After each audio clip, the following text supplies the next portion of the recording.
This video is sponsored by Film Convert. When a Christopher Nolan film is announced, no matter what your opinion on him as a director may be, you know he's likely to try and do something crazy with practical effects, time-bending realities, IMAX film, or blow out your eardrums with his love of overgained movie scores. All of the above seems to be the case for his upcoming film, Oppenheimer. Yet this time he's adding a wrinkle he hasn't used since his second feature film, Memento, cutting between black and white and color. And instead of using the 35mm black and white film he used in Memento, this time he's using black and white film in a way that's never been done before. Oppenheimer will be the first movie to ever be filmed with IMAX cameras that make use of 15 perforation black and white film that Nolan developed with Kodak. How will black and white be used in this film? What is the strange connection that Kodak and its film have with the historical story of Oppenheimer? And why does black and white film and its history matter so much to Nolan? Let's enter the dark room and explore the colorful and not so colorful history of film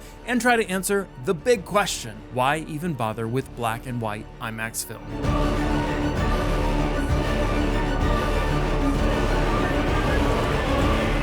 Now I am become death, the destroyer of worlds.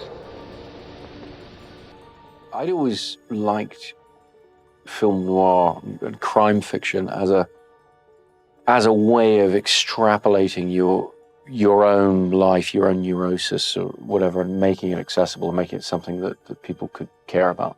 As a young filmmaker starting out, trying to do something with very little resources, I felt much more comfortable working in the area of sort of heightened reality that a crime story, that a film noir gives you, and with the black and white and everything, you could push the naturalism of things as far as you could, but the subject matter and the way the story is put together was always within the realm of heightened reality, of slightly timeless feel we wanted to have to the design of the thing and the way it looked and felt.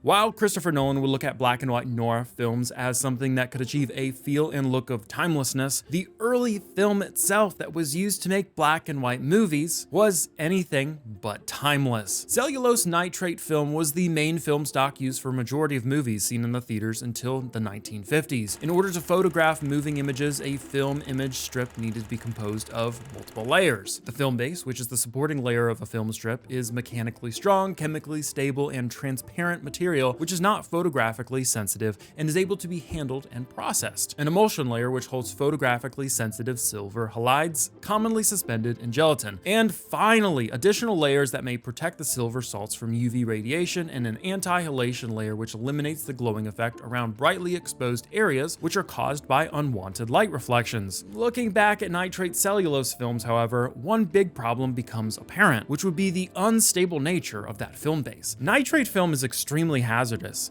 and many fires broke out in cinemas due to it in the past, costing some their lives and also costing many films to be lost forever. Nitrate film reels also contain oxygen in them, so a nitrate fire is impossible to extinguish, which is why we have eventually lost a majority of silent era films to warehouse fires. But nitrate-based film lovers do not just worry about spontaneous fires, but also about humidity, as improperly stored nitrate film may end up decomposing. There's a massive threat to old movies and to the movies being made today.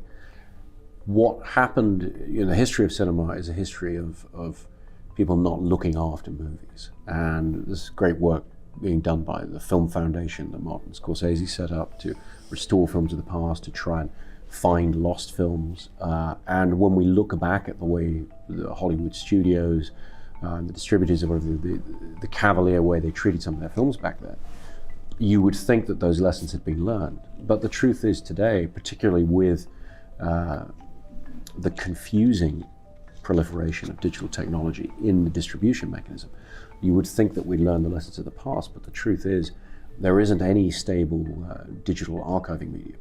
And so really the only way to reliably preserve films for the foreseeable future is on film stock. We'd all love to believe that with new technology, with new digital technology, a problem has been taken off the shelf, the problem's been solved and we don't have to worry about it anymore. It's simply not the case. We're always going to have to be guarding these cultural treasures very, very carefully. After the tragic loss of movies of the past due to issues with nitrate cellulose films and studios mishandling their storage, why would Nolan be a proponent of film preservation, not through a digital method, but through film still? Well, today's films are shot on acetate cellulose film, which is also known as safety-based film. It's considerably safer to store and it won't spontaneously combust on you, which is a good thing. Arguably, storing a movie on film might even be safer for long-term storage than a hard drive. Coincidentally, it's one of the reasons why Nolan diligently sticks to film in regards to media preservation. For archival and delivery, polyester-based film is honestly the go-to medium for this. It in fact is so tough that if it were used in a camera, it would likely damage a camera rather than itself if it got jammed during recording. This medium is typically not used on shoots for this very reason, and it's also incredibly bothersome to edit as it cannot be cut and glued in the same way acetate cellulose film can. Digital archival has its drawbacks, but why doesn't Nolan shoot on digital and archive his movies to film later on? What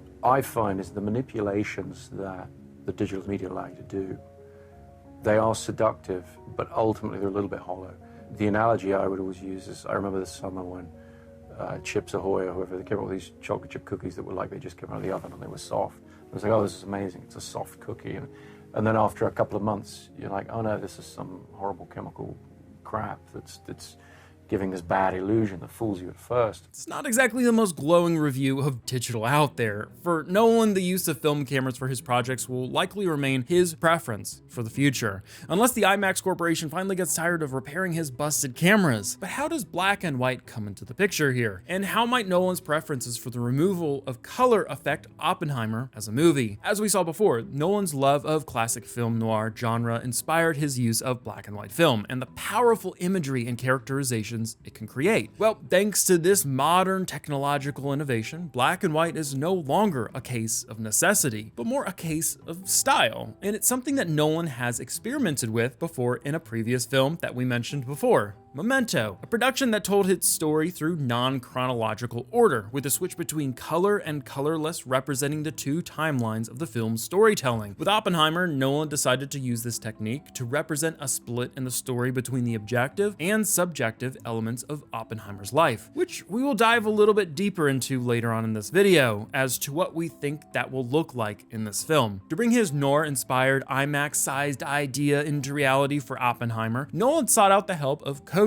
to step into the unknown and produce the first black and white IMAX film. And he was amazed by the results, saying that as soon as he and his cinematographer saw the first test footage, they fell in love with the format. As to how difficult it was to create the black and white film, it would be safe to assume that KODAK didn't have much trouble with that. Eastman Kodak still specializes in analog media, and they already do offer IMAX-sized color film for eye-watering prices per reel. How the black and white IMAX film manufacturing process likely looked like was that Kodak may have used a black and white film reel that was able to be cut to IMAX format, like the film used for the Eastman XX5222 black and white negative reels, which were used on films like Lighthouse, Schindler's List, and Memento. Then Kodak would run it through a perforator, and then of course enjoyed swimming in Nolan's money right after. But obviously the process of converting from 35mm film to 15 perf 65mm film is probably not as easy as that quick summation of it was. It more than likely required a strong level of testing and development by Kodak to ensure a quality black and white film. But even if it took time to develop this film properly,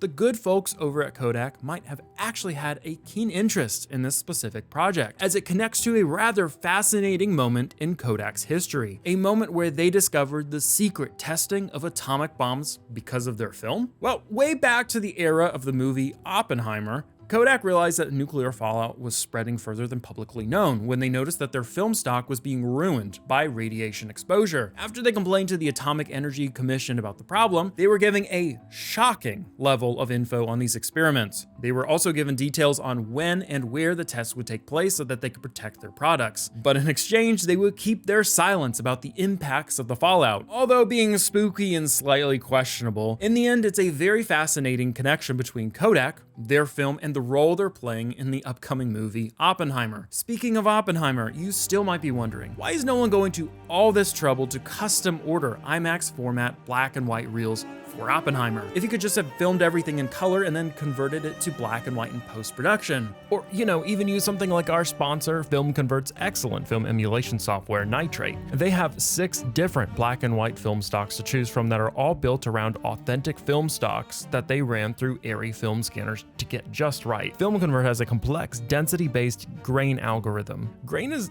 as we know, not just a layer added on top of an image, but it's calculated and integrated based on the underlying colors. The grain response for each film stock that Film Convert has created has been collected and modeled to bring out the true grain characteristics of each film stock. I mean, check out this chart with how they matched luminosity distribution from a Macbeth chart to get red footage to closely emulate Kodak's 250D 5207 film stock. And all of this is wrapped in an easy to install and use program that you could use across almost any NLE program out there. Yes, including DaVinci Resolve, which everyone seems to be tripping over themselves to tell you they are switching to nowadays. But instead of just slapping on some film grain the same way for every camera, Film Convert NITRATE actually allows you to select your specific camera and adjust the film emulation to your preferred method of filming. So if you'd like to try out this software, click on the link below in the description for 10% off either Film Convert NITRATE or CINEMATCH. We use both of them for our videos all of the time, and it's definitely worth a look as they really work hard on nailing excellent film emulation. But back to why Christopher Nolan really cares about using black and white film in Oppenheimer.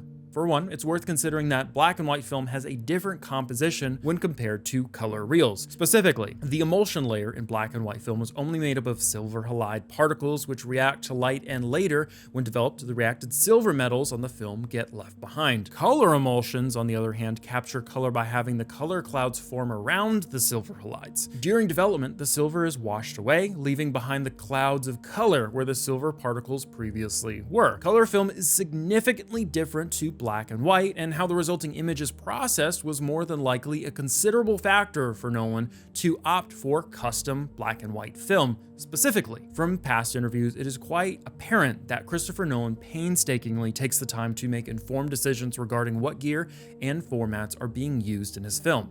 I think that getting a strong technical grounding was very important for me, and learning how to photograph things on film, expose the film correctly, choose the film stocks, those kind of things, has served me extremely well as I've gone on to bigger and bigger films, and frankly had more and more a bewildering array of technical options, things you can buy and so forth, and massive pressure from, frankly, electronics companies and engineering firms and labs and however people are trying to push you. I had to know that myself, so that when I interviewed DPs, and I would ask them, would you shoot a Super 35, would you shoot an anamorphic? Their answer would tell me a lot about how much they knew technically and so forth.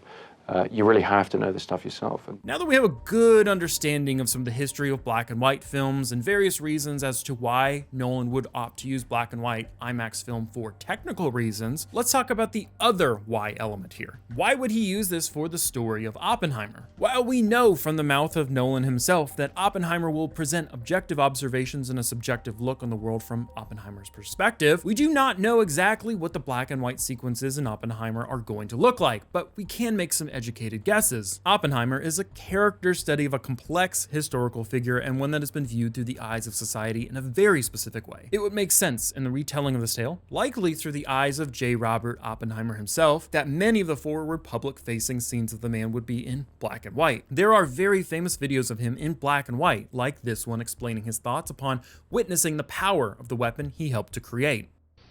We knew the world would not be the same. Few people laughed. Few people cried. Most people were silent. I remembered the line from the Hindu scripture, the Bhagavad Gita, and says, "Now I am become death, the destroyer of worlds." I suppose we all thought that one way or another. With this in mind, I could see Nolan using the public's often black and white perception of historical figures, such as Oppenheimer, to full effect in this movie. Here is this man that we all remember seeing in black and white, the only way we have ever viewed him, and we will be shown the historical moments that we all know with black and white IMAX film. But the rest of the story that offers more insights, and you could say color, into who he is as a person and the complexities surrounding his story, struggle, and the groundbreaking yet horrifying work he was doing will be shown to us in full color, coloring the image of a historical figure that has only ever been seen in black and white. Granted, I'm probably wrong and no one will probably use it in some sort of weird time-twisting way. But let us know in the comments what you think about Nolan bringing IMAX back to the past with black and white film. And speaking of IMAX, here's a question. What if you wanted to make a movie with the impressive scale of IMAX, but without all the craziness that comes with using film? If you want to know the answer, you can check out our Digital IMAX video to find out more.